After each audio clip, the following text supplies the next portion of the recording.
Loveline is meant for an adult audience. Loveline may contain sexually oriented content.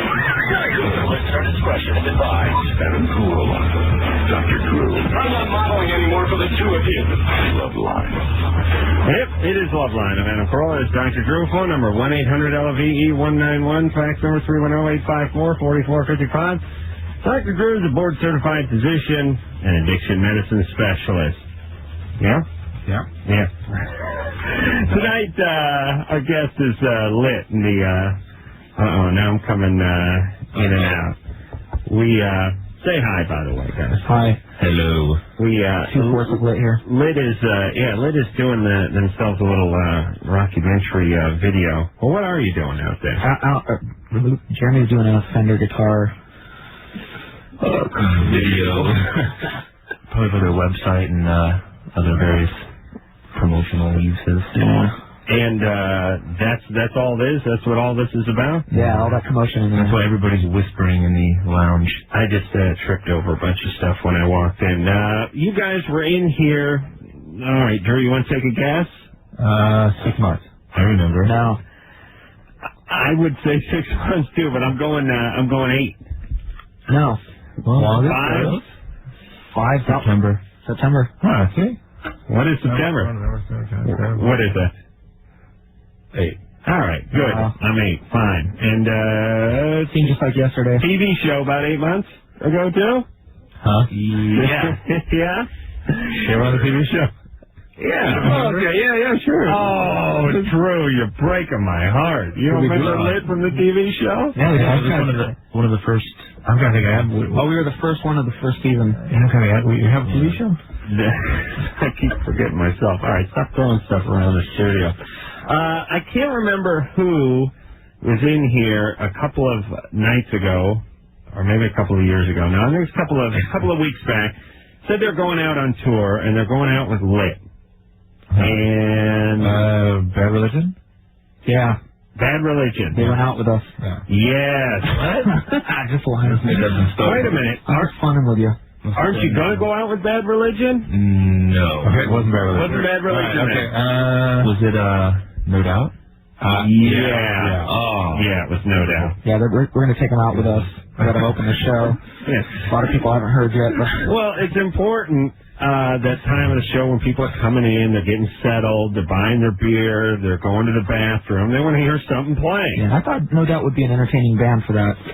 Yeah, I mean, there's that walk, and oftentimes a long walk from the parking lot to the venue, but you can still hear what's going on in the venue, right. And it's important to have a decent band playing while you're getting drunk in the parking lot and heading for the venue. So you guys were kind enough to bring out No Doubt. Okay, so it was No Doubt. All right, so tell us what's in store for Lit beside No Doubt in the next few months.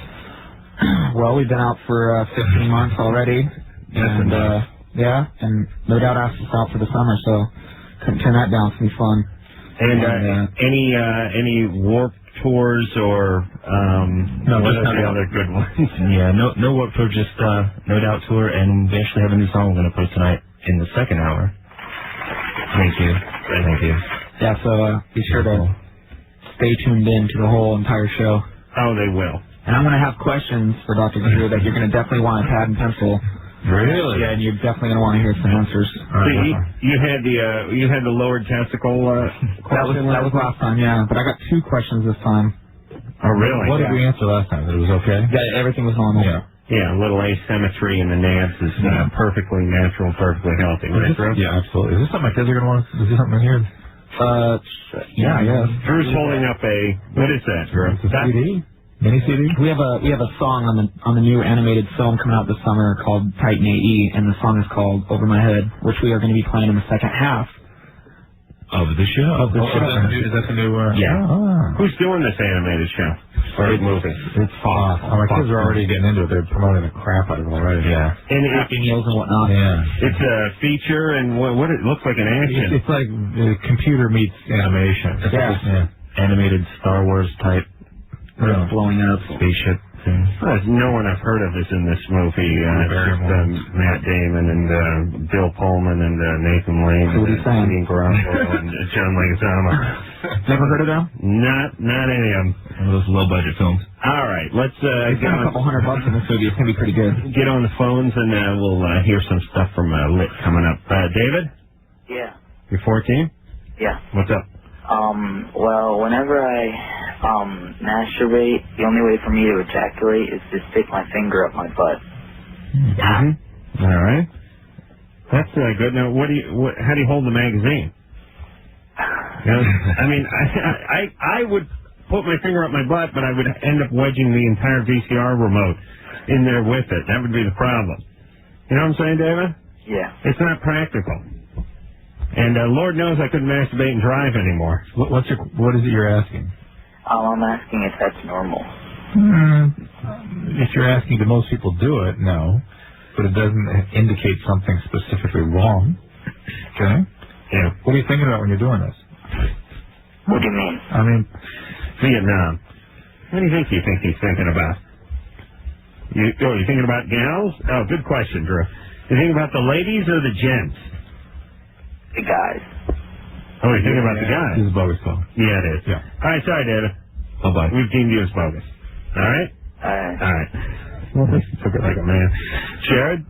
Oh, hey, guys, what's up? You're 14. What's up? Adam, I totally love you. Thank you. You're like the most funny guy in the whole world. In his hand is a stack of email, full of venom and hatred. He apparently quipped poetically about something very, very racist and obnoxious. Well, it says here that some some caller asked me, when was this? A couple of weeks ago? I remember it striking my ear harshly. Oh, please. Please. They said they were Hispanic, and I replied, your life is set. You can pull all D's in high school and still get into Harvard. Well, that really doesn't sound like something I might say. Well, maybe it is. Well, I was just talking about the affirmative action thing there. I remember you saying it, in passing. You were talking about something else. We got to find that. Well, listen. No. That's how it works, right? No. Well, not all D's, but you could get... let me ask you a question, Drew. Yeah. Let me just ask you. It makes no difference what your nationality is when it comes to getting into colleges?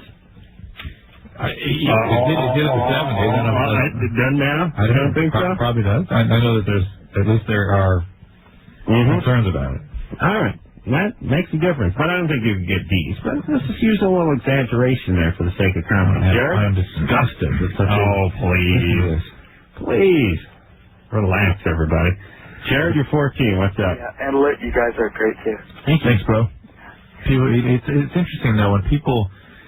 Let's address this a little bit. All right. Hold on a second, just a little bit, because I want you to be clear about this. It always kills me when people send a lot of hate mail to somebody that may be on their side. Really? Would you be supportive of affirmative action? No, not really. You're not. You're not racist as you see it. Well, I recognize there's differences in certain cultures that it doesn't seem like we want to recognize any difference in any culture. Listen, I know certain races are better at certain things. That's the way it goes. Doesn't make anyone good or anyone bad. That's it. I don't know why. Why does it make you racist to say black guys are better at basketball than white guys? Why does it make you racist to say Mexican guys are better at masonry than white guys? There's a wives' tale out there that black males have larger penises. Yeah. Jews make better attorneys. Not every single one of them, but that's the way it goes. You're mixing up lots of things. You're reporting on sort of trends that exist in our culture today, and then attribute it to specific, attributes, genetic attributes of certain races. Well, listen, certain races have certain predispositions, and it helps them in certain departments. But you're implying that in your comment, you implied Hispanic disposition not to do well academically. No, I did not. I said you don't have to. You can get in more easily. I didn't say you had to. Well, you see what I'm saying here, Drew? Yeah, I'm sorry about that. But Well, listen, I didn't dream up this affirmative action plan. Who dreamt it up? Right. My thing. Listen, whoever said, hold on a second, whoever said Hispanic people can get into Harvard with a lower GPA was the racist. Yeah. Whose idea was that? Wasn't my idea. I think it should just be the same one. Thank you. Well, I never said that. I'm just stating the truth. All right, you ready to get back on the phone? Okay. All right. Jared? Hi, like, on my left testicle, I've, like, another one, it's like a smaller one, like, near it. I feel your pain. Well, no, you don't have another testicle. It's inside the sac, right? Yeah. You feel something else in there. Yeah, it's like another little ball. It could be a hernia. Uh-huh. Could be your epididymis. Could be a cyst. Could be a tumor. Huh. You need to have a doctor take a look at it. Is it smooth? Yeah. Okay, it's probably not. Squeeze it. Does it hurt? Did yours hurt? I forget.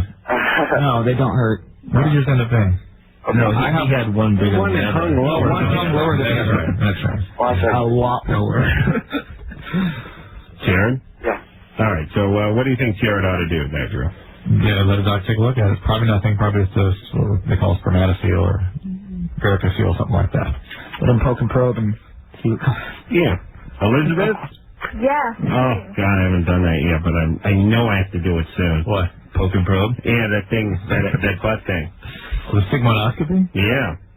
What made you think about that? I brought that up for you. You're just talking about poking and probing. Yeah, but I brought that up for you a million times. You told me absolutely not. I know, but one day, God willing, we're going to have to do that. You had rectal bleeding for how long? Oh, please. I don't have rectal bleeding. You did. No, I didn't. You sat in my office and told me you had rectal bleeding. I never said I had rectal bleeding. Once I wiped my ass out a little something on the toilet paper. That is not rectal bleeding. What happened? That's just working too hard on the pot. Yeah. Everybody, right? It's a little vigorous down there. Yeah, but the thing is, when it happens, you gotta look. It's just the way it is these days. You can prevent colon cancer. Oh, kitty. Yeah, I agree with Dr. Drew. Elizabeth? Yeah. You're 15. Yeah. You want to take a look? How's everybody doing this night? Good.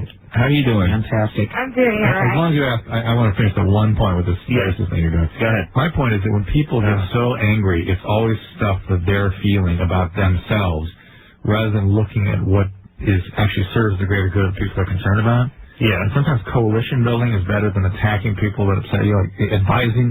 Like a better thing to do would be to educate Adam how to what he's done by saying what he'd said, and maybe getting him to change what he says next time. I was making a joke. I'm not going to change anything. Maybe somebody could be certainly not with this stuff. Not going to change it. People yelling at you, telling you like that. I don't see any of this stuff. I don't care. This is the first I've ever seen any of this, and I'm flattered that people Yeah, think that's what I this. said. I'll read all of it. Yeah. I'd rather read the bad stuff than the good stuff. I don't know why, but that's the way I am. Elizabeth? Yeah. Go ahead. Okay, I've been trying to get my boyfriend to get a penis enlargement. Why? Wow. Whoa. Huh? And, How old are you? 15. How old is he? He's 16. You're blowing my wad here, Elizabeth. Wow. I had me a question tonight, but I guess I'm not going to ask it. Man, that boyfriend must be all macho. Give Must really feel good about himself. Give him a penis pump and a revolver so he can shoot himself. I want to know what you guys think about that. Oh, my God. I would, if I had my 15-year-old girlfriend at the age of 16 telling me I needed a procedure to enlarge my penis. Be over. I'm curious. How big is it? Well, I have. You're going to kill half of America right now if you tell us. How long is it? 7.5 inches. How I big is haven't it? really measured it. Like roughly. I don't know, maybe 4 inches. When it's hard, erect. Yeah. Probably about 6, 7. Whoa! No. And you needed bigger? Yeah. No, it's not 6. It's not 6 or 7. Women. Let me tell you something. Women have no spatial distance cognition. That's why they can't parallel park. You ever see a woman? There's a park you can fit a semi truck in the space, and she doesn't think she could make it in. She's like, I'll never make it in. You ever drive your girlfriend? Park there. I won't make it. Park there. I won't. I'll park from the passenger seat. You just work the gas pedal. I'll steer us in. We'll make it in. Zero idea. All right, please. How dare you with that 6 or 7 inches? Wait, I have another. How dare you? How dare you? Wait, how did it get the band name? I'll let you run with that one, Kaz. It was actually going to be the name of our first album, and then we had to give up the name Stain back in the day, and we ended up calling ourselves Lit, which we totally dig now. Yeah, it works. It does work. Hey, Elizabeth? Yeah. All right? Listen, really, if you're telling your boyfriend to get a penis and enlarge his penis, you're really going to kill a guy. All right. All right? Well, can I say one more thing? No. Dr. Drew, I think you have the sexiest voice on the planet, and I love you. I love you too, Elizabeth. Thank you. All right. Good night. All right. Justin. Yeah. You're 16. Anger to your boyfriend. Yeah. What's up? I've had this like black ring around my penis for like the last year, and I don't know how I got it. It looks like it's been cut off from circulation or something. Whoa. What do you mean? It's like a purplish. It's always been there? It's for like a year. Just a year. Where is it? Mid-shaft, like? No, like in between the shaft and like the head. Okay. That skin that like where you're circumcised. Underneath there. So underneath the head, kind of? Yeah. Purple. Is it irritated? No rash. No rash or anything. I don't know. Because anything you irritate, what color skin are you? Dark skin person? No. Because dark skin people will pigment if you irritate the skin. Oh, now who's a racist? Please. Sweeping generalizations about your dark people's penises and pigment. How dare you? How dare you? You're a little Italian, right? Huh? I'm a little Italian. Italian. You feel something which is why your penis after these years of irritation now is charcoal black. That's right. Yeah. You can't find it. That's right. No. It doesn't, yeah. I mean, if you took my penis, it's so black now that if you stuck like a little clown nose at the end of it, and I had an erection, it would appear as if the clown nose was just levitating. Yeah. Yeah, it looked like a green screen. All right. Justin, it is, it makes me concerned there's some sort of irritation. It's normal for men to get sort of birthmarks down around there. They get all sorts of funny little dark marks. But exactly what this is usual when people try to describe skin lesions, I can't quite figure out what they're talking about. So make sure your doctor looks at it, okay? Okay. All right. Yeah. A lot of guys get a little discoloration around around the circumcision there. Ryan? Yeah. You're 18? Yeah. What's up? Well, first of all, I want to say what's up to Lit. Hey, what's up? I think you guys are like one of the greatest bands around right now. Thank you. Thanks, bro. I'm going to go check you guys out at Sackett Amphitheater with No Doubt. All right. I've seen you once before, and I just want to tell you guys are awesome. Cool, thanks. I have a question. I've worked with this lady. She's 40. Do it. Huh? No, do it. Don't hesitate. I'm just kidding. No, but she just like makes passes at me all the time, and she like wrote me some pretty like gross emails, and you know I've made it clear to her that you know I'm not interested, and I'd rather her not like. So it's sexual harassment at the work. Is she in a superior position? Is she in an authority position over you? No, I mean I don't really see her anymore, but still like it's just I don't know what to do. Like what do you do? What do you do for work? Huh? What do you do at work? Oh, I worked at a restaurant. And what does she do? Same thing. Which is what? Just normal kitchen work. Okay, you both work in the kitchen of a restaurant. Yeah, well, not anymore, but I still see her, and it's just like I don't know how to like. What does she do? Why aren't you seeing her anymore? Why? I mean, why? I don't work there anymore. All right. Who cares? Do you like her? No. Is she attractive? Oh, who cares? He doesn't like her. I don't know what his question is. He doesn't see her anymore. I mean, they don't work together anymore. He's not attracted to her, apparently. I went for it for the hell of it. She's 40. How old is he? He's 18. Yeah, let's ask him. Why don't you just try that out once, just to see if you like it, right? No, I don't know. I'm not attracted to her at all. All right. For the hell of it, just don't tell anybody. No, just don't do it. If you were still working there, you would tell your manager.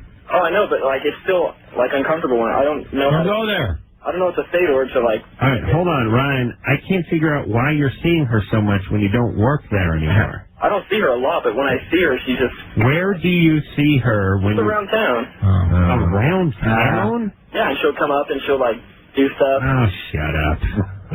Around town. What are you living in Mayberry? What do you mean around town? I mean, I understand, you know, we live in L.A. and it's a big place and you never run into anybody. Thank God, by the way. But how small a town can you be in that you're running into the same 40-year-old woman everywhere you go? And by the way, what's she going to do? Hold you down, pull your penis off, and cross the border with it? You know what this was? This was there's this older bitch wants to bang me story. This is a bragging story. I'm not into her, but let it be known I am a hot commodity. All right, we will take ourselves a little break. I got to thumb through some evil email. And I was instructed by someone to mention that at drdrew.com, the Drive Me Crazy promotion is giving me $1,000 a day starting in the morning. Who told you to say that? The marketing department over there. So. Who they? I don't know. Not me. I don't know. Bone in my body. Please. It's so awkward for me to talk about this. I'll put my promotional bone in your body during the break, you bastard. Lit is. But you got to talk about this for me. Lit is here, and we'll be quiet then, or give me some money. Lit is here. We will be back with them. We're going to hear something off. Off the new movie. There is a man show section on this thing too. Oh yeah, man show. No, I'm not.com. Oh, I put a man show thing up. All right, we're going to take a little break. Whatever. We'll be back after this.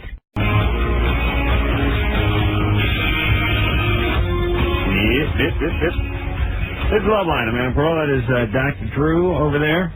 Lit is our guest tonight. So that we hitting a town near you this summer with our old friends. What was the band? No Doubt. Oh, yeah, No Doubt. That's right. They were on here, was it 2 weeks ago? I don't know. I can't remember anymore. I'm reading, I'm looking at the new, well, not the new CD, but what is new? Movie. Yeah. It's Lit has a song on the new Titan movie, which will be out over the summer, right? Right. And we'll hear some of that coming up real soon. Actually, in the next hour. All right, you ready? Yep. Here we go. We'll speak to John. John? Yeah. What's up? Well, you see, when I have sex with my girlfriend, things kind of go backwards for me. Normally it's supposed to kind of like build up. I kind of go down. So are you nervous? Oh, no, it's like, we get into the foreplay and stuff and get in the mood and, feel all the things you're supposed to feel. But then, like, as we get going, I feel less and less and less. So but it's not because you're nervous? No, not at all. Is it because the whole experience is sort of overwhelming or uncomfortable in some way? I wouldn't think so. I mean, I'm 18. I've been having sex since I was 16, and at first it wasn't like this, like the first few times, but then it started becoming more of a problem. With the same person? Well, no, actually I've been with two different girls. It's been the same thing with each other? Yeah. So you lose your erection? Well, no, I mean, I keep going, and I can ejaculate, but I don't feel anything when it happens. He loses his arousal. Yeah, and it's just like, and it's getting to the point where when I'm having sex, I don't want to keep doing it. Why don't you not do it if it's so unpleasant to you? What's that? Why don't you not do it? Well, because of the fact that, I get aroused and, to begin with, but then, Why don't you know it's going to happen, so why don't you not do it? Well, because of the fact that, I'm just sitting here, and my body's telling me to do it. Well, then, why don't you see if you can get off a half hour earlier while you're still into it? Yeah, I'm trying. I mean, it just, once I get started, and it goes, it just starts working out from there. And it's really putting a dent on my relationship with my girlfriend because it's getting to the point where, she's not getting what she wants out of it. Wait a minute, why is she not getting what she wants? You keep your erection, right? Yeah, but it's getting to the point where I stop because of the fact that, it's almost like a chore. And so, I just tell her, like, okay, I'm done. It gets to the point where it's... All right, hold on a second. We got to talk about you, all right? He sounds a little either bogus or whacked out. Like something's a little off. I don't know. He's detached from his penis somehow. I've never had that problem. He's not answering. Well, no one's ever had that problem. And that's ever called this show. Well, when they start losing sensation or interest in sex, they lose their erection. But he's saying he keeps his erection. He ejaculates. But then he said he doesn't. He just finishes and tells her he's done. And which is it? And she doesn't get what she wants, but he keeps going. But what? Yeah. I don't get it. Let me just question one more time, John. What it is that anymore I don't ejaculate. the way it is anymore, I don't go that far anymore because of the fact that it's such a chore anymore that now it's gotten to the point where I call it off before I even get that far. Are the girls attractive? Yeah. All right, but why is it such a chore? Because it's hard to ejaculate now? Oh, because of the fact that, you know, I'm not into it. You're not into it. Maybe you like guys. I was just going to say, try them out. Let me tell you something. They're a lot tighter. Those women, they get a little sloppy down there. You lose sensation. I shoot myself before I go for a guy. Oh, please. No, I mean, I don't have anything against people being gay. It's definitely not for me, though. No, I know. It's kind of funny. All right. All right, John. What are you gonna do? I don't know.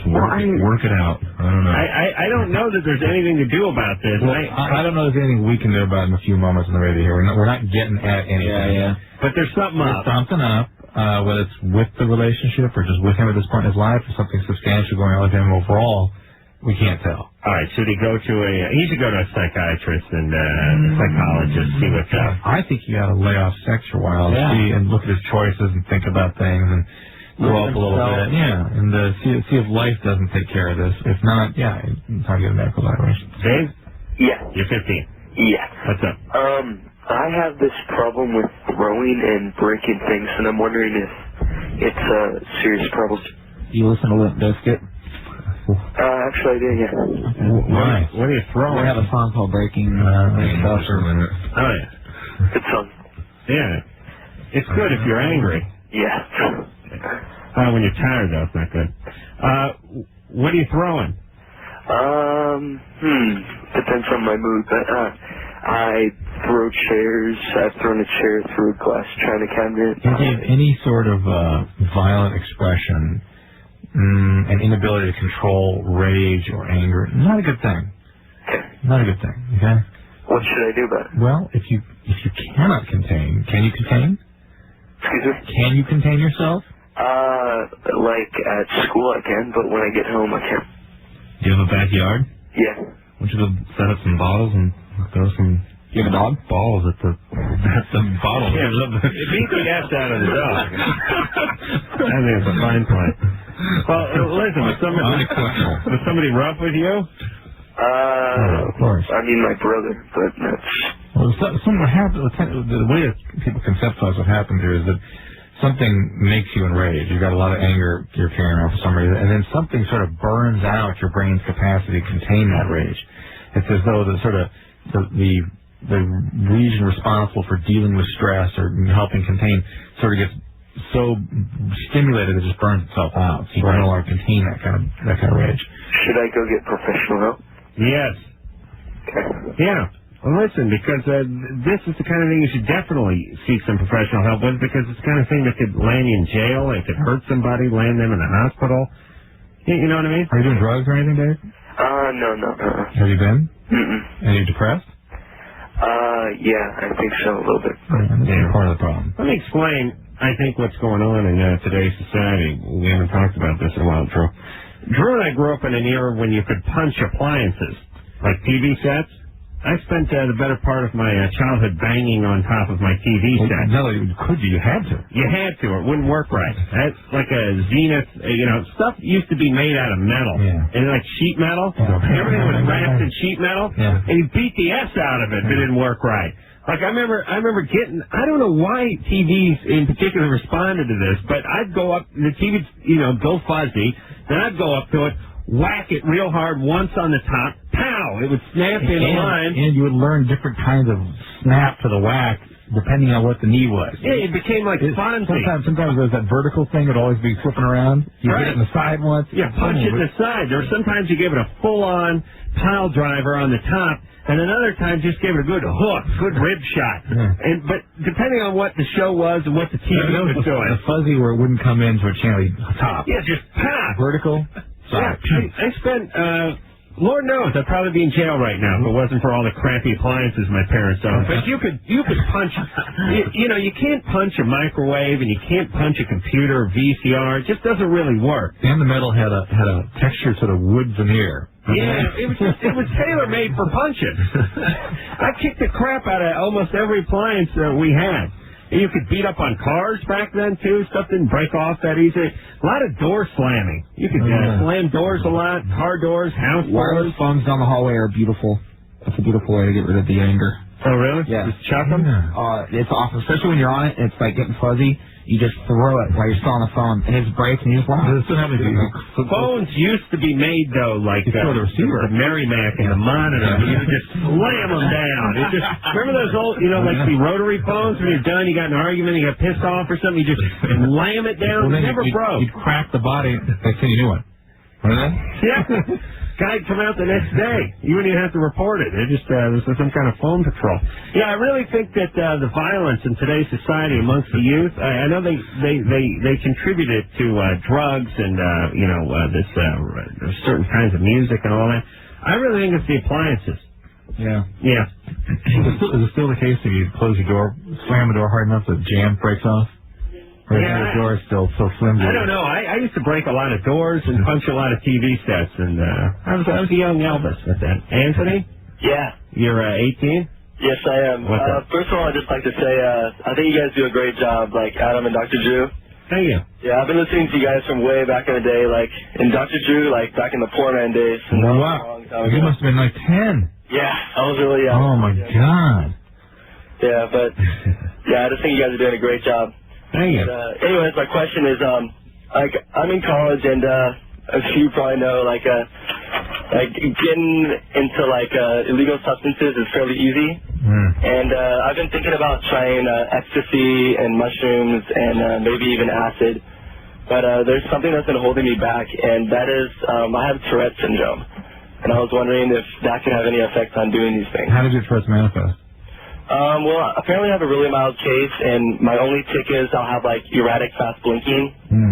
But other than that, it's nothing. Like, my medication, I'm taking 0.3 milligrams of clonidine, and that's it. All right, good.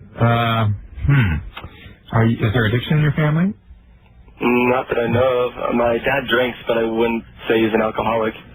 Well, ecstasy, you've chosen 3 drugs that are neurotoxic, and we don't know what kind of influence it could have on the Tourette. It can't be good, and whether or not it could be substantially bad after a single exposure, no one can tell you.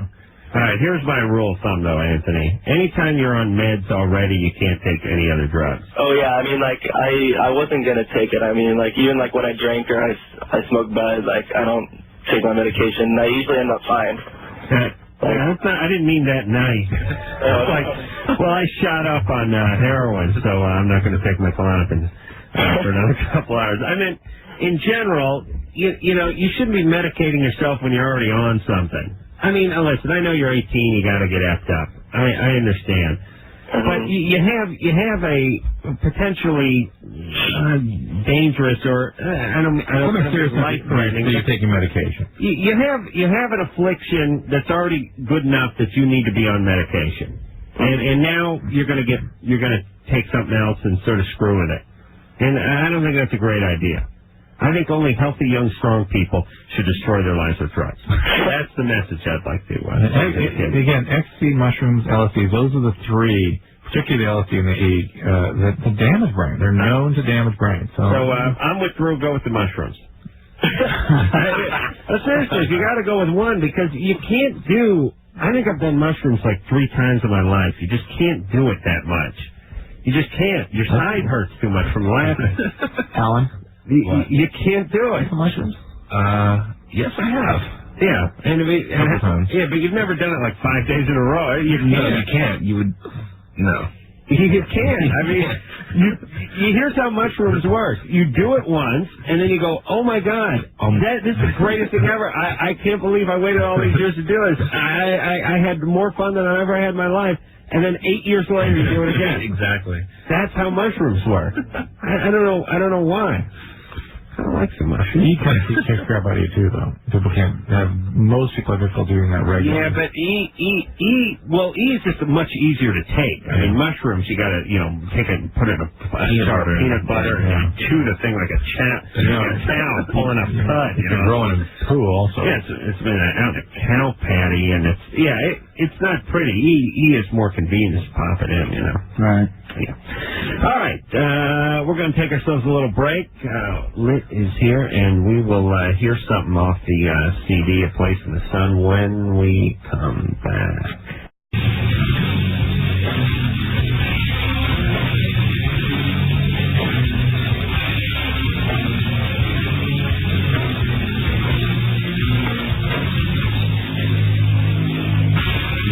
It is Loveline. I'm Adam Carolla. That is Dr. Drew over there. Phone number 1-800-LOVE-191. Lit is our guest tonight. Al and Kevin are both in the studio, and then we're going to do a little rotate job. And Kevin, you have any questions?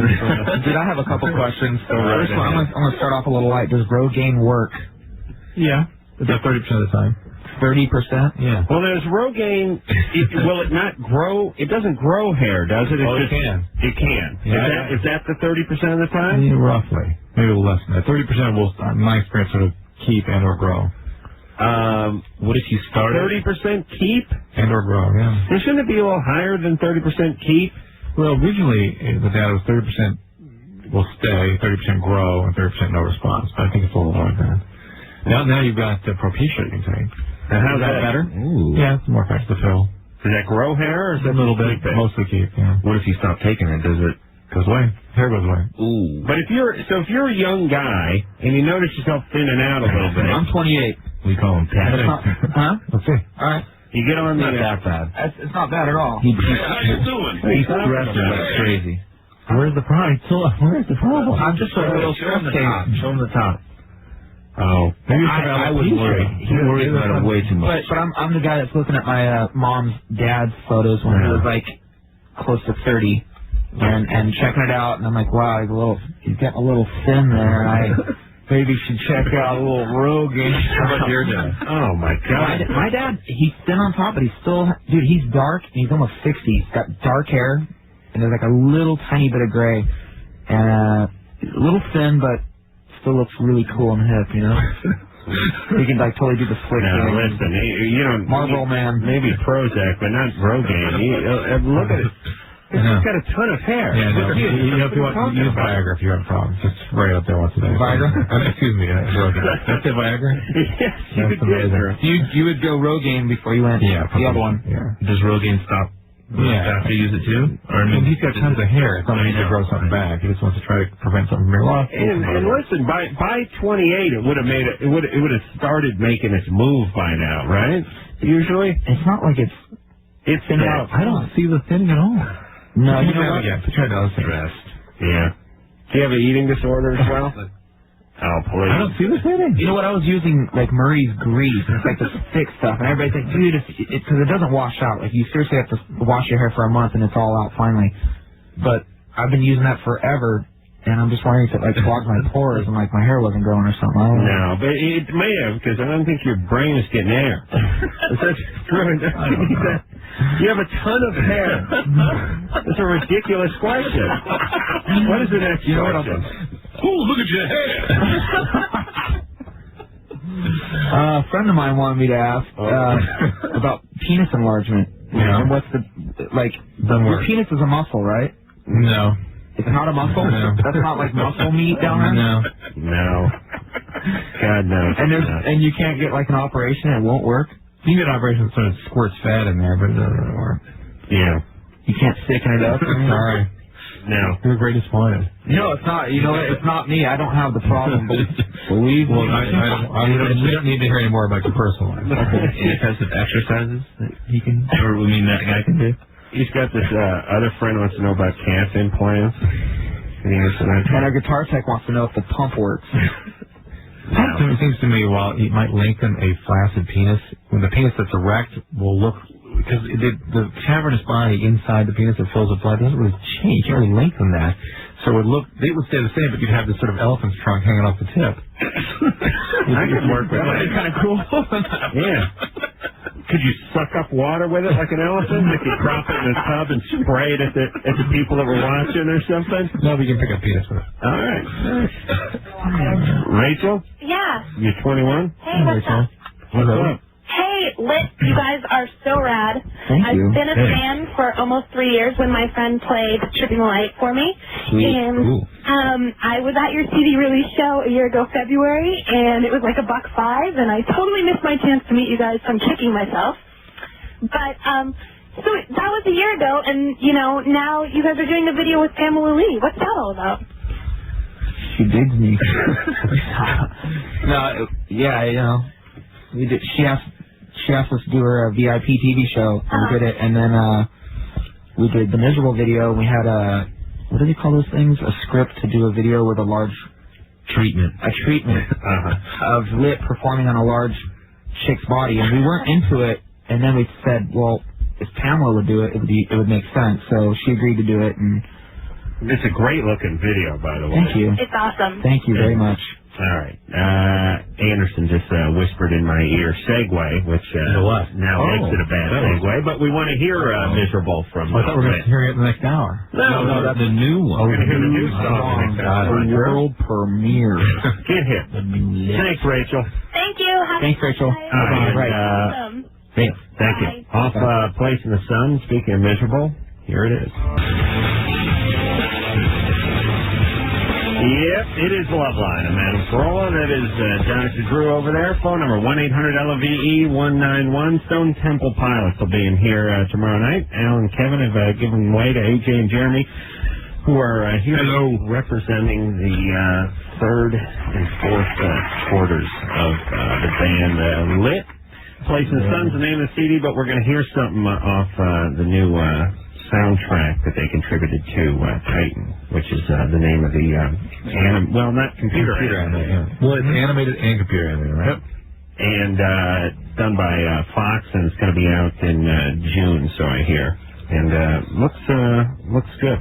That's you know what I like about these? You make the women look like whoever you want them to look. And it's usually guys if you film on a computer. So it's really big up top, really narrow around the hip, and big mouths, and no zits, and it's great. And the voice of Drew Barrymore. I have one of those mugs. Mm-hmm. Yeah. Are you guys on that? No, they've all been up here. Oh, okay. Yeah. That's my morning mug every day. Mine too. Perfect size. Yeah, that's what you think. Yeah, I use my VIP mug too, and it's black, so nothing shows up on it too. Lord knows how many rings are in that thing you're not even aware of. So you were talking during the break about your experience with the fire department. Oh yeah, I was harping. Where the hell is that? I got a whole bunch of emails complaining about some racist comments I made a couple of weeks ago or something. And anyone who listens to the show knows I make sexist, racist comments all night long. That's my bread and butter, right, Drew? That's you. Thank you. But I don't leave anyone out. I include the whites, the blacks, the Hispanics, the gays, the lesbos, the Jews. I pack them all in. It just depends on what night you're listening and how close you are to a pad and pencil so you can write your local affiliate. But one thing I did take a little offense to when I was reading through this stack of emails that's so large now that I can't find the one that I wanted to talk about, is one that sort of accused me of being rich and lily white and growing up in a life of privilege. And Drew, if you can, I underlined it actually. I don't know where the hell it went to. It's got my pen on it. I think you shoved it in the glove box of your new Beamer. That's right. That's right. Can somebody run out there and get it real quick? I had to move a 9mm in a sack of cocaine aside to squeeze it in there, but I did squeeze it into the glove box. Drew, did I not get it in that pile? Oh, where the hell is it? Ah, yes, there we go. So anyway, this is written to me or emailed to me from Della Rosa Ramos, and it says, it's got a lot of bad stuff in here, but it says, obviously, I take for granted my white skin and my gender, not to mention my high socioeconomic status. It gives me preference and many opportunities in these United States over disadvantaged minorities. Well, let me just address that for a second. Yes, I'm white, and yes, I'm a male. Did that help me? No. I don't believe it did, because when I got out of high school, I started cleaning carpets for a living with Coincidentally, a lot of Hispanic guys, by the way. But we cleaned carpets. Well, they weren't having a good time either. And then when I was done cleaning carpets, I dug ditches and I worked on construction sites. I was a laborer, and I worked my way up to glorified labor. And a couple of years into it, I said to myself, there's got to be a better life for myself, because there were no grants for white males. There are no scholarships. There's no nothing. I didn't get anything, and I didn't qualify for anything, and I wasn't going anywhere. So what I do, I drove my moped over to the local fire department at age, I think it was about 21, and I thought, I can be a fireman because I got a strong back, I got balls as big as all outdoors, and they pay $35,000 a year, and you only have to work like 3 days on and 4 days off or something. This seemed like a dream gig for me, especially at the time. So I went over to the fire department, and they said, well, fill out this application, and we'll call you for a test date. You do a written test, and then you do a physical test.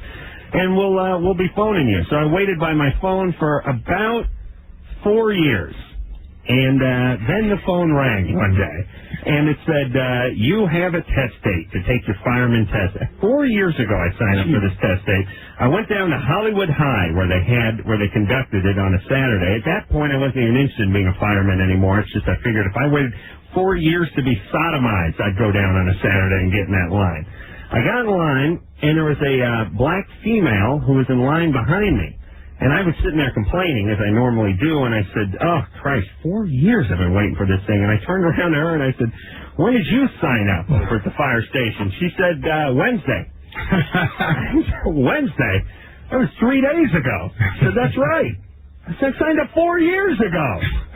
Well, she was about 5'1", and didn't look like she could carry a sack of walnuts out of a burning fire. No, she got the job. I don't know if she got the job or not, but the point is I have never been given any sort of privilege because I'm a white male, and I know a lot of folks listening think that's the way it works, and maybe it does for some people, but not for me. I guarantee you that, or I would have never dug ditches for all those years. Thank you very much. And everyone can kiss my ass because I got nothing from anyone ever. There we go. Actually, I think my dad lost the job because he was a white male. There you go. Why? Where was he working? Well, it was, what's that thing? Affirmative action. Yeah. Right, that's what I was complaining about. All right, so who says white guys don't have it tough? Scotty? Yeah. You're 17. Right. What's up? Me and my girlfriend were sexually active, and right before she climaxes, her vagina, like, spazzes up and I get stuck in her. No, you don't. Yeah. Is she a golden retriever? No. Whoa. You don't get stuck in her, though. Yeah, for like 2 minutes. Like, I can pull out, but it hurts her. It hurts her. Okay. Yeah. No, it's not like you're unable to withdraw. No, I could, but it hurts her, so it's like 2 minutes. Yeah. Is it 2 minutes or is it 30 seconds? Because 2 minutes when you're trapped in a vagina is a long time. You know, I mean, 30 seconds feels like 2 minutes. Yeah. It's like dog years when you're down there. Yeah. All right. Did she ever clamp up on your nose or any other part? No. No. All right. And your question is? Have you heard of any of this before? Yes, women can be very sensitive sometimes. And usually after climax. Uh-huh. Yeah. That's all right. Just means she's having a good time. Where are you going, anyway? You know what I mean? Well, I mean, you can hang out for a few seconds until she loosens up unless you get to the fridge, right? Right. All right.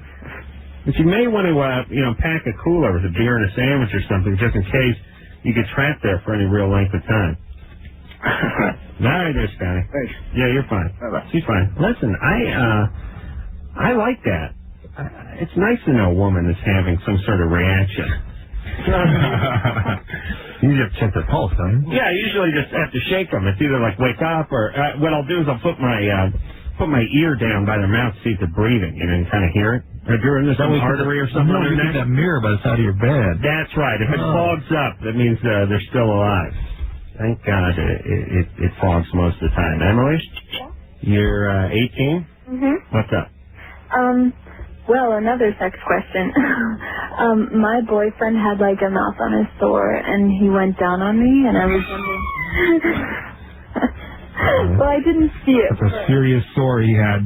Huh? He said he didn't have any arms on it. You know, he had a mouth on his sore, but I think he... Did I say a mouth on his sore? Yep. Yeah. I'm in a sore on his mouth. You almost gave Drew farthalia. Don't worry. No, it was just in the corner of his mouth. And I mean, I was just wondering if that was dangerous or anything like that. When did this happen?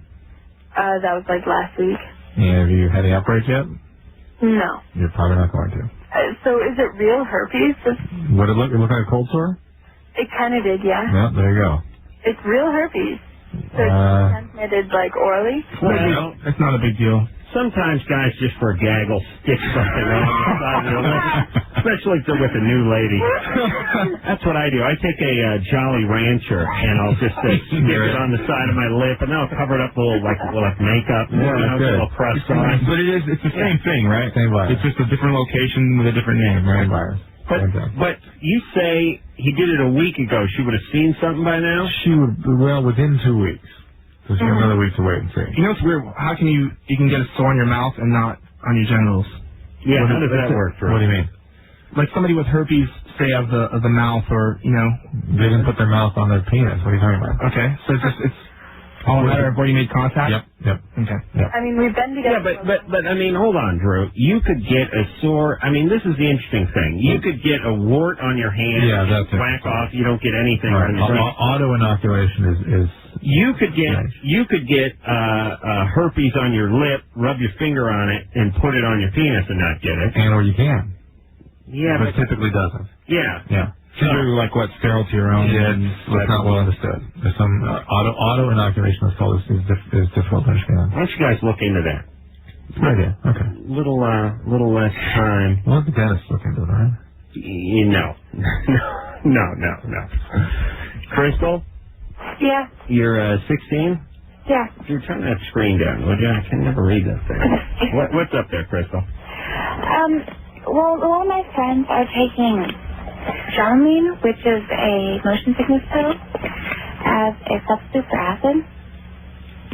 And they're taking a lot of it, and it kind of concerns me. I was wondering what the long-term side effects be. I thought Dramamine was illegal now. No. Sudafed. You mean Sudafed? No, I mean Dramamine. They're spelled like in the gift shop at the airport, I think. Oh, they do? Yeah, all those. What about that patch then? What was Scopolamine. That's not Dramamine? No.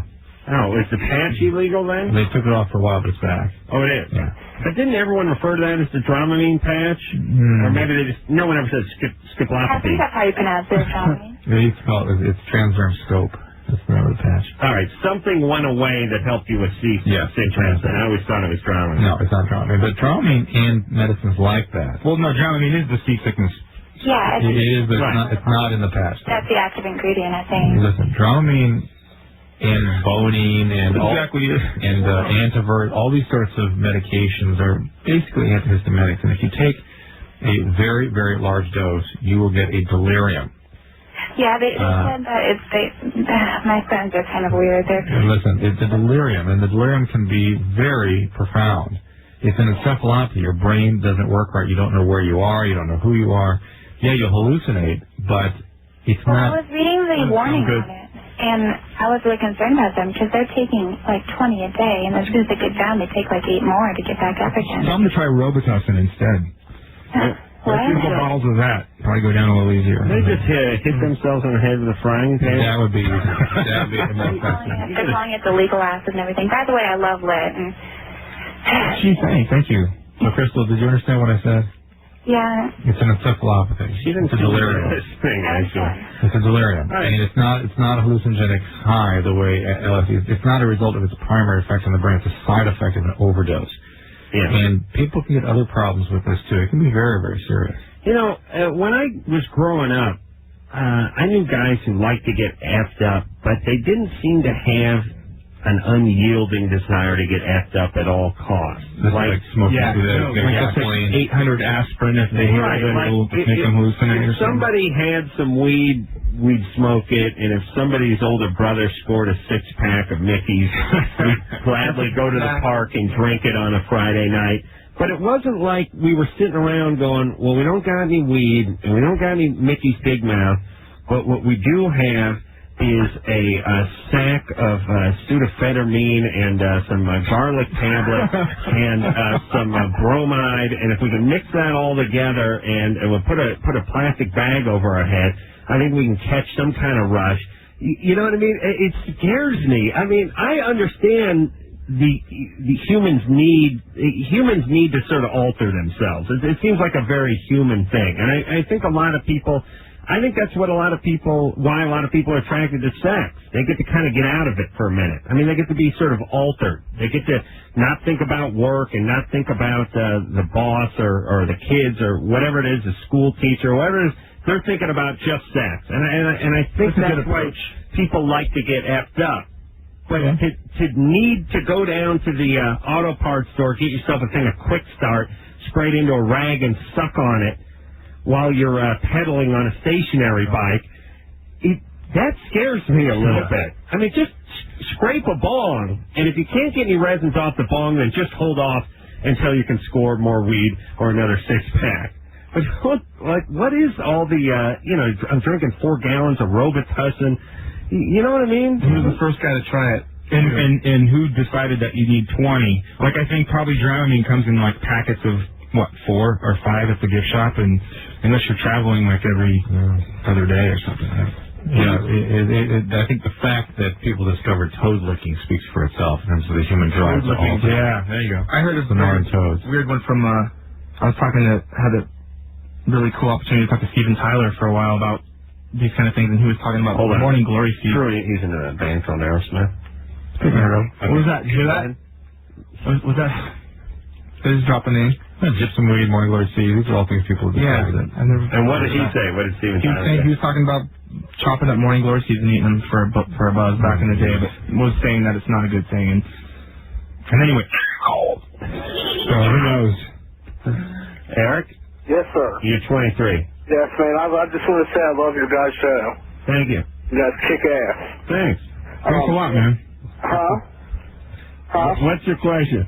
Oh, yeah. See, I think me and my girlfriend has been going out for about 2 years, and I just, I came to my house last night, and my daughter got caught him having, her cheating on me, and, we have got to this big fight, okay? And... This was last night? Yeah. And, I tried calling her, and she won't call me. She called me once, and, I keep paging her, and she won't call me, and, I don't know what's going on. We've been going out for about 2 years. Yeah. You want us to call her? Huh? You want us to call her? She's not at home right now. All right. Fine. I didn't want to talk to her anyway. I felt it would be an uncomfortable situation. But you caught her cheating last night, right? Yeah. Who was she cheating with? It was one of my my best friend's friend. Best friend. And what would she say if we asked her? If you, I have no idea. She's the real bitchy type. Did you say that you went home last night and saw this? Yeah. So did you live with her? No, it was at my parents' house. Did this happen? Yeah. Yes. Wow. Oh man. Why was she cheating at your parents' house? Because she stayed the night, that night, and yeah. She was acting real weird when I got up because I was getting ready for work, and she just kept on acting like she had a real bad attitude and she didn't want to talk to me or anything. That was this morning? Yeah. All right. Yeah. Well, did you get violent or get aggressive with her? She got violent. I tried not to get violent, and she ran out in the middle of the street and started screaming and Because you caught her cheating. Yes. Okay. This sounds like a real winner. This piece is missing here, but Eric. Yeah. Why are you trying to get a hold of her so bad? I mean, maybe you guys should just break up. Remember the part about her sleeping with that other guy? Yeah. Yeah. What's up with you? She's crazy. I know. Why do you love her so much? I don't know. She's real good in bed.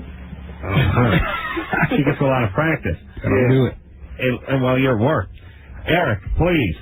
Have some dignity, brother. I got this other girl that's talking to me right now. All right, fantastic. Hey, Eric, please don't get anyone pregnant. Yeah, I'm trying not to. Well, what are you trying? It's like all the girls that I have sex with don't like to use protection. Yeah. Where are you calling from? We're the same thing. Listen, Cincinnati, Ohio. I'm smelling a little white trash over here. Cincinnati, did you say? Yeah. Oh, there you go. Is that what's going on? You got a little white trash in you? Yeah. Yeah? Yep. Yeah. Let me explain the biggest mistake that white trash makes. Okay. It's the perpetuation of the white trash. You could wait out your white trash. You don't have to live the white trash lifestyle with such vigor. Yeah, I mean, here's how you get out of it. Just don't have any goddamn kids before you're 30. You'll make it right out of white trashville.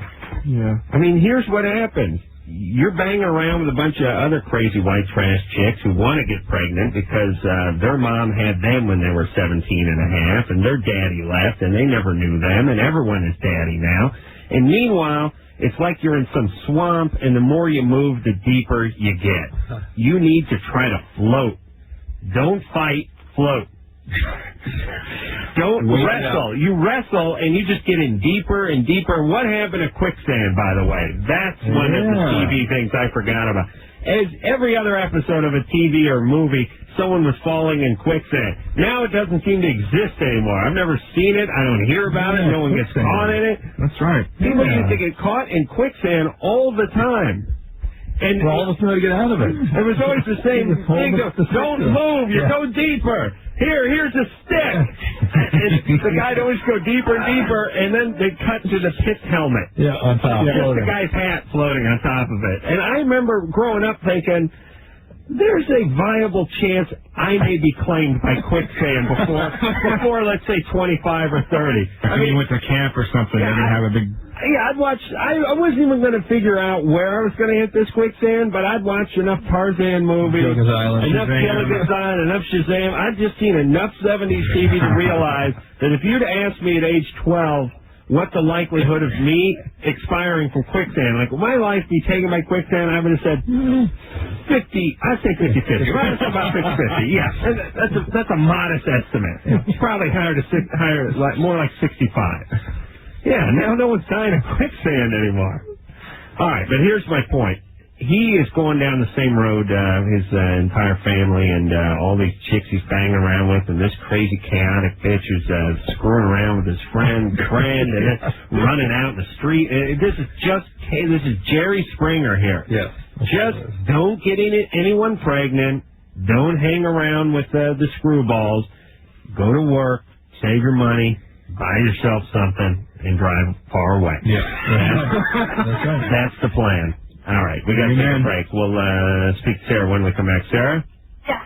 You had a wart removed? I had HPV removed from my cervix. Yeah, that's the wart virus, right? Wart. Yeah. Yeah. So now, do you have warts on your cervix? Yes. I had them on there and I had them removed. I see. You're kind of confused. We'll talk about it. You are. Okay.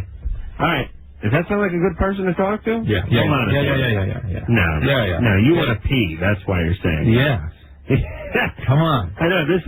When Drew either wants to pee or make a phone call, it's like, when we come back, we're going to talk to line 1. Stu is 20. Stu is currently taking a nap. Yeah, it's a good call. We'll talk to him. No, we're not talking to him. Jaden, hold on a second. Jaden? Yeah. You're 22? Yeah. You were sent to a doctor to find out whether you're gay or not? Make him not gay. I went to a licensed LCSW as like a reparative therapist. Right. Because I'm gay, and at the time I thought I wanted to be cured of it. I see. And so I went to get that done. Interesting. Yeah. Okay. And how many times did you go? Oh, like 40. Oh, see. And did you do that aversion therapy where every time you blew a guy, he snapped a rubber band on your wrist? No, I did that once. Yeah, and it was it was horrible because I didn't even want to blow the guy. You know what I'm saying? And my wrist was sore. All right, we're going to take ourselves a little break. We have Lit here tonight. We'll speak to Jaden about this controversial therapy after this.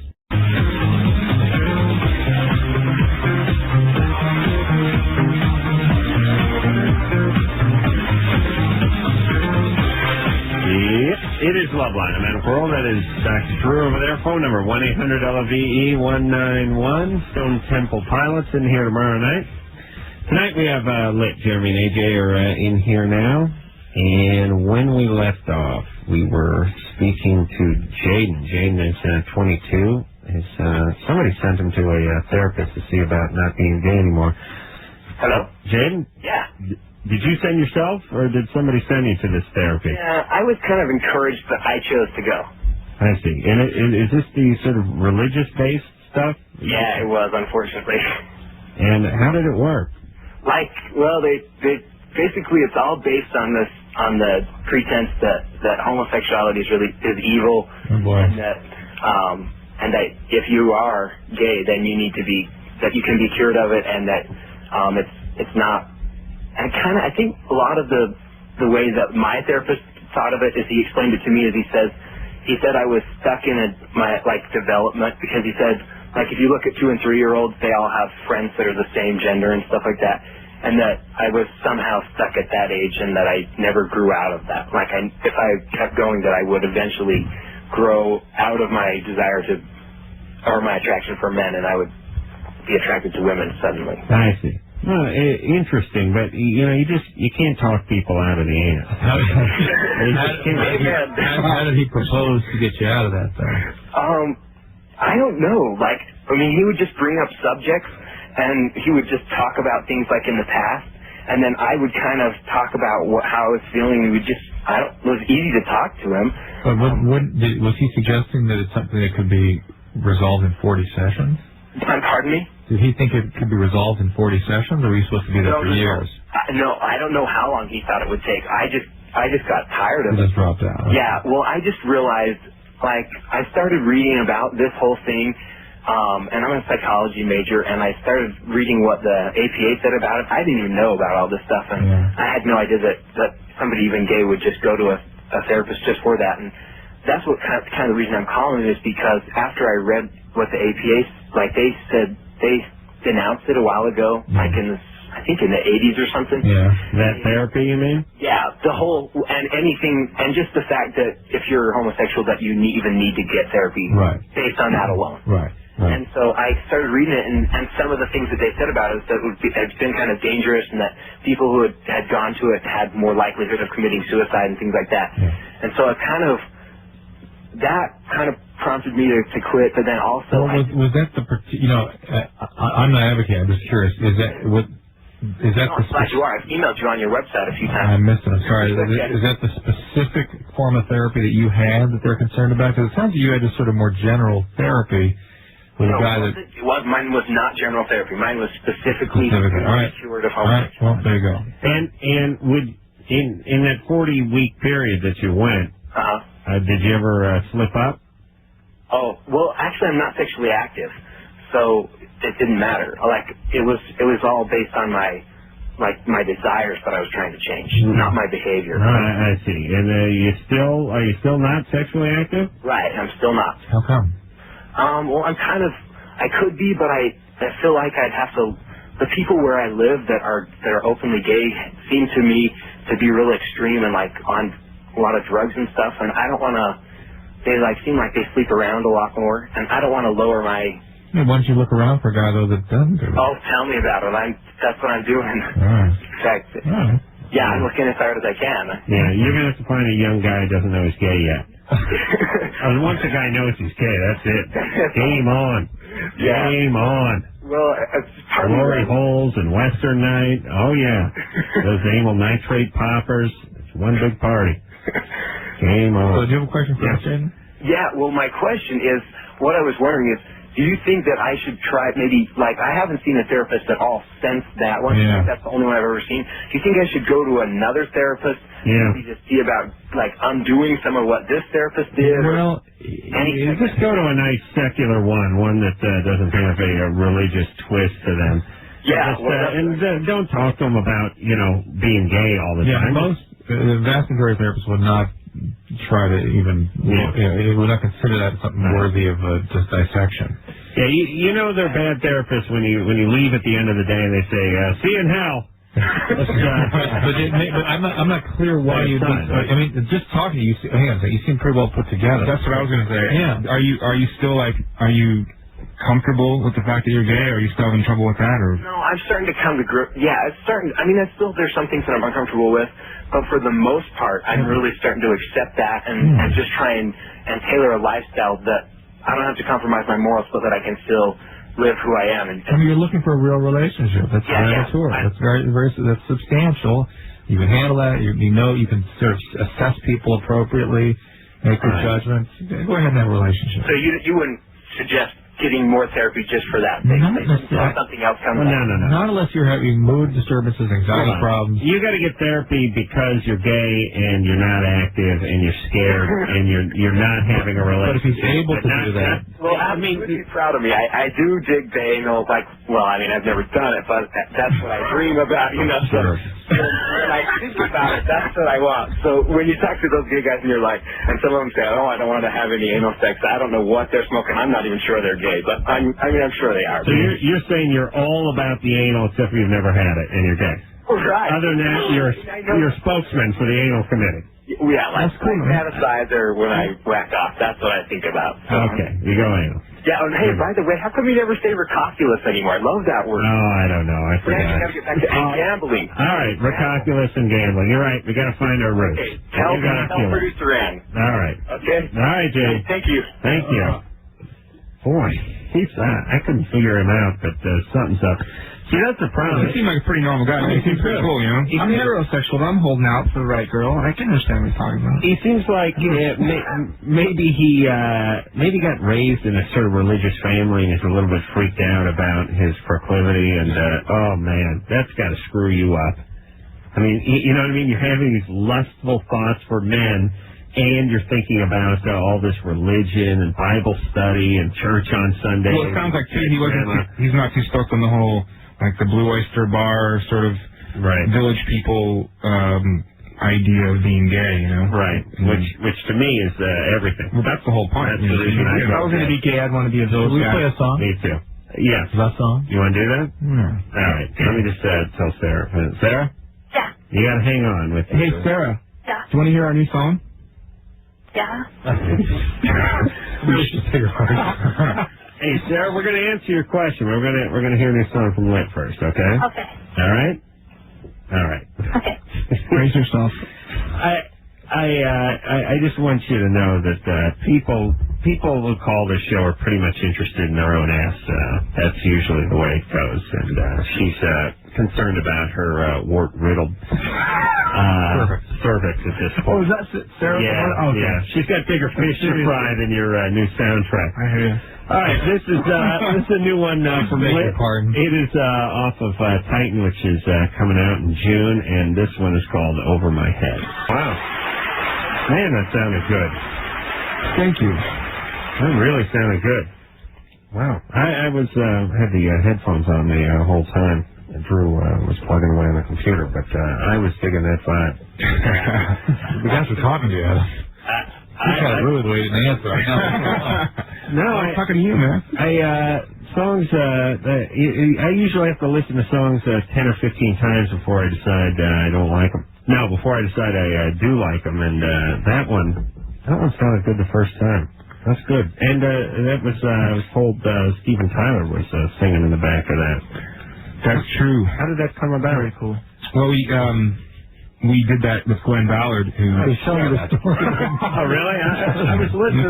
Talking, man. All good. Yeah. We recorded that on a couple different days off in L.A., New York, and Boston. And when we were in Boston, he came into the studio with Glenn, just because they were hanging out together. And they rolled in. And Glenn Ballard's the guy he produced with us. Right, I already said that part. Okay, sorry. And, sorry. And then next thing you know, we're eating Thai food and watching Who Wants to Be a Millionaire with Steven Tyler, and like it was very surreal, like one of those nights. And then an hour later, he was in the studio with us, just belting out backup vocals. And I'm sure you'd heard of Aerosmith growing up and all that. I heard a couple things. I wasn't too familiar with their music, but I'd heard that they were rock bands. They were some, back in the 70s or something. And the thing is though, and so that's cool, and he sounds great. I mean, I don't think I would have guessed that was him in the back, but somebody gave it a really interesting sound, and now I know who it was. But did it freak you out hanging out with him? Like once in a while I'll meet somebody I really want to meet, and then I'll hang out for about 10 minutes, and then I'll realize it's too much pressure. Like I want to go home and tell somebody. He's like the one rock star that I've always wanted to meet and get an autograph and get a picture with, and that night we did. It was cool. We got the picture of, Steven with his headphones on and me right next to him singing. Wow. It's going to be one of those things you want to blow up to a poster size. It was definitely one of those rare, like, career highlights where you just go, wow, this is like some serious stuff happening. And how far into the song were you before he wandered in? Or before you enlisted him? It was like vocal day, and he was listening to the demo version, which was like rough vocals, and he's sitting like right in front of me listening to this like rough vocal track, and I'm just like, oh no, dude, I don't want you to hear this. But he was into the song, and it was just like, you feel like singing backups tonight? You feel like singing vocals? And he was like, hell yeah. You know? I don't think he did. He said hell yeah, but it was just one of those moments, man. It was just like I couldn't believe. I asked Glenn if it was cool to ask him. I was like, is that something you can ask Steven Tyler? Will you sing on my album? You sing on our song, and he was down with it. The real cool move is when you ask him to leave an outgoing message on your phone machine. That's when he knows you're. What's rad about him too is like he's been totally at the very top, and then all the way down to the very rock bottom, and now he's back on top, and so that's just he's sitting around with that guy for an hour and talking to him is like unbelievable. Oh man, I bet he's got a million stories. I bet there's not a band that they haven't either opened for or open for them or they open for, depending on where they were in their career. I bet he could probably tell you some stories about being up, being down, and opening for some crappy band that ain't around anymore in '83 or something when they were slumping a little bit for some one-hit wonder. God, I love those things. All right, anyway, we'll you know it's a great Aerosmith song? Toys in the Attic? Toys in the Attic. Oh, yeah. And Rats in the Cellar. Never hear those two on the radio. But Seasons of Withers is another good one, too. I'd like to hear some Toys in the Attic every once in a while. All right, Drew, I know that's a personal favorite of yours. We're going to take a break. We'll be back with more Lit after this.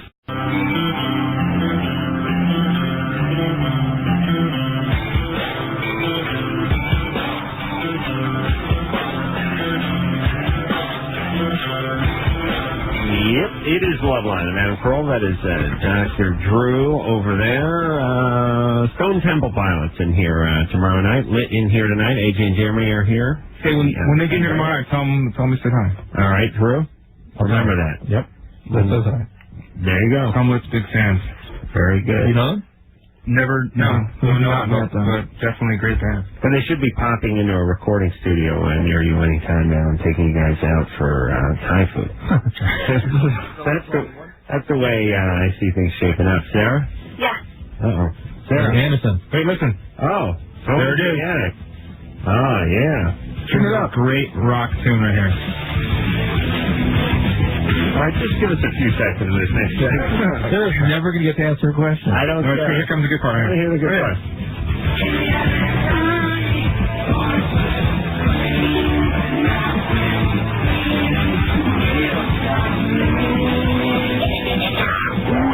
That's good stuff right there, kids.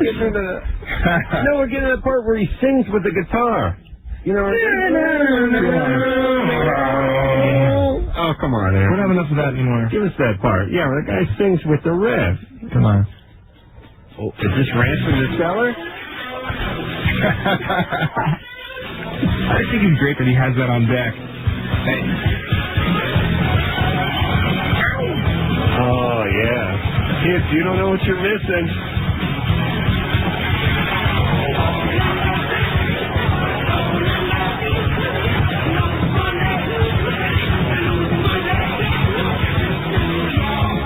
They do make this on CD now. Oh, yeah. Of course he's rolling the LP. All right, you're going to have to cue that up for the commercial. I haven't heard either one of those songs in a million years. Sarah? Yes. You're 20. What's up? Okay. And we got Warts. We got more Aerosmith to play. We're doing a rock block. Go ahead. 3 years ago, I was diagnosed with cervical cancer at first. Mm-hmm.